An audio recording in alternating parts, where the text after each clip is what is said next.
sidste år. Jo. Fra 2010 til 2011.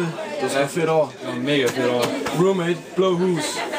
Der er Altså 5. Totalt fedt. Ja. Ja.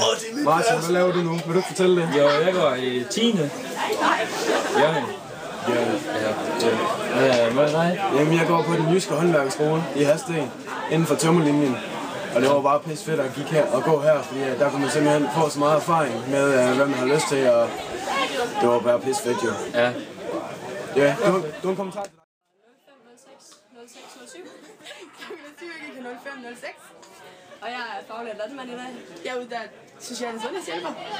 Og arbejder lige nu på et børnecenter inde i Randers for handicappede børn og unge. Ja. Og det der var godt ved heroppe, det var, at det er en god efterskole, og lærerne er gode, og eleverne er rigtig, rigtig gode. Og et godt sammenhold. Ja, og det er godt, at man bruger blandet på værelserne. Rigtig godt, ja. Det er det.